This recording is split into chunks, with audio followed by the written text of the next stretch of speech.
Well, we're in the Holy of Holies, before God's divine presence, the Shekinah glory that dwelt above the cherubims of the mercy seat and the very Ark of the Covenant were the items that we're about to see inside. But you could only imagine, only the high priest was permitted to come once a year before God's divine presence to make atonement on Yom Kippur. But isn't it a wonderful, beautiful piece of vessel, people? Think about this. This is the throne of God. Thinking about God's presence, and this would be a copy of the one in heaven, Rabbi. Right, that's right. The heavenly tabernacle, the heavenly sanctuary, where God ministers for us. And so often we want to run to God's presence. We want to be right in God's presence. We want to be so close to Him. But we see that God put this at the end of the tabernacle. We come through the gates. We come through the offering, the altar of offering, altar of sacrifice, receiving forgiveness of sins, being washed, being cleansed, reading His Word, praying for others, putting others first, putting God first, and then others first, and His light shining upon us. Then we get to come into the tabernacle of God, the Kodesh Kodeshim, the Holy of Holies, into His very presence. Now, no one was allowed, when the tabernacle was standing, to come into this place except only one person and only one day out of the year. And that was the Kohen Gadol, the high priest, and only on Yom Kippur.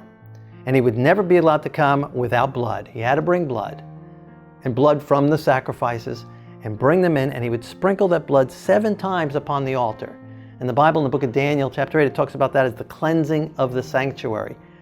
Now, blood's not a great cleanser, right? It stains clothes, but it's the spiritual cleansing that takes place. It wasn't for cleansing it of dirt and dust, but cleansing of the sins that had, as we went to the tabernacle on a daily basis, God would be, the Levites would be offering the sacrifices. Those sins would transfer from us into the tabernacle in a spiritual sense. And then God had to cleanse the sanctuary of the sins. And so on Yom Kippur, the blood would be brought in here and sprinkled on the mercy seat, which is over the 10 Commandments. God's mercy covers the 10 Commandments. David said a beautiful thing. He said, mercy and truth have kissed. Yes, it's true. And we see that here. God's word, the law, the truth, but mercy blended together. Not opposed to each other, not in conflict with each other. And that's an amazing thing. It's so contrary to us, right? How can I maintain justice and truth and yet be merciful and forgiving and allowing?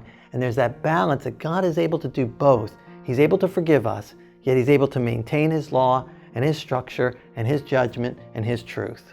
Sure, true. It's so wonderful when you put that together, thinking about the mercy seat being the third altar out of the 7 pieces of furniture.